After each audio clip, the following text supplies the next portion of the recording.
What I'm looking for is my best friend, that person I want to spend the rest of my life with. I want my forever person. I want my partner. That's why I'm here. Why do you think that they picked you to be the Bachelor? You know, it was definitely a little surprising when I was reached out to by the producers. I was first like just beyond myself. I was so grateful and happy. I think really what it came down to was the fact that I had set for myself even prior to the Bachelorette that I'm at that point that I'm deciding in my life that I want to settle down and find my one person. And what that best friend looks like, you know, we'll find out. I know you're not going to reveal how this all ends, but do you find yourself falling in love with more than one woman?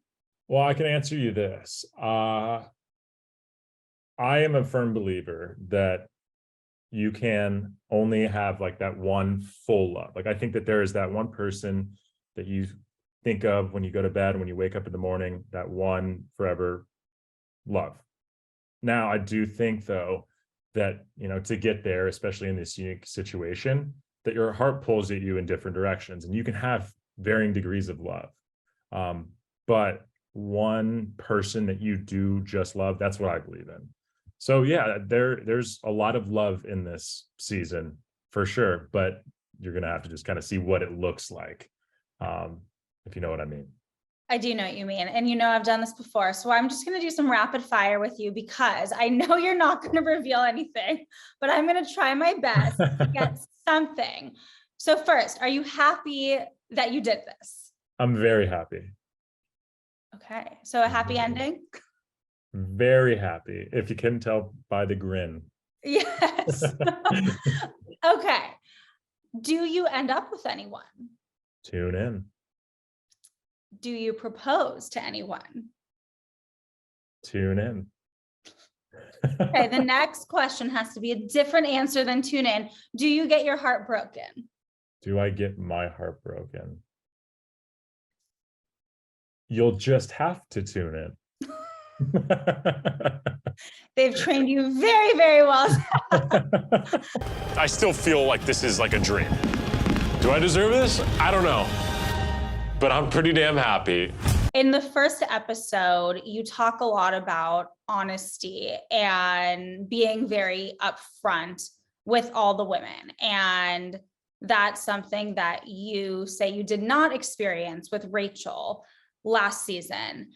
Is that the reason why the two of you broke up, for that lack of honesty? I would say it's really the lack of communication. And with night one, like that's what I was essentially preaching, that like is so important for not only a healthy relationship, but also for us to navigate this the right way, is whether it's good or bad, you need to have communication through it all. Tell me everything because I'll tell you everything. And with Rachel, we didn't have that communication. There was a lot of question marks. There was a lot of guessing. And when it comes to such a pivotal point in our journey, like you can't have that. You can't have that to start off a successful relationship. So one important piece for this season was I encouraged throughout, from the very beginning to the very end, that we're always being open with how we're feeling. From last season, at least from the viewer standpoint, it really seemed like you were blindsided from that breakup. Would you say that's a good way to categorize it? Were you totally blindsided? At that time, it felt like a blindside. And, you know, after having, I guess, months at this point, half a year, you know, just after talking with her and also just looking back at it, it's, you know, I understand where she's coming from now. And it's like, I have no hard feelings for her or the decisions she made.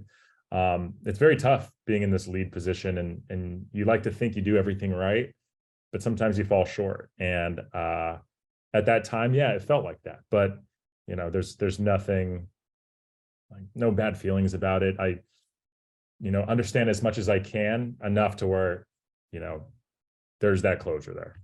Mm-hmm. And can you explain what exactly happened? Because I think the viewers are still a little confused. What led to that breakup? I saw a future with you, but I need to go.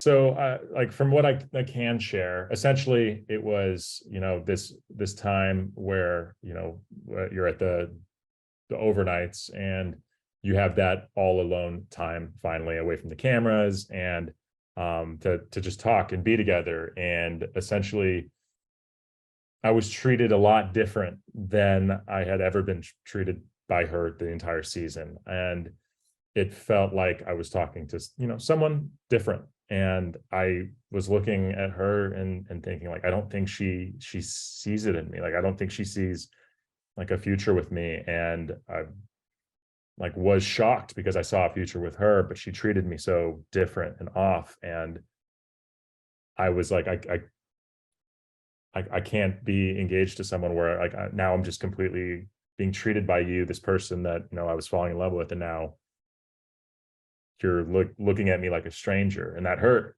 But that's a little bit of actually that's a lot of it of kind of what it was that happened that night, but without getting into the details. I cared for, and I question if any of that was real. That was just an act. I want to know, for the end of your season, what you actually filmed on that proposal night or that final night, whatever happened. To your knowledge, is that the end that viewers will see, or is your story still continuing? And is there still more to it that you're possibly filming? Because in Gabby and Rachel's season and many recent seasons, we've seen that proposal happens, and then a lot more happens after cameras stop rolling. Oh, I know what you're asking. I'm very happy. I am very happy. Now I'm just going back to that. Yeah.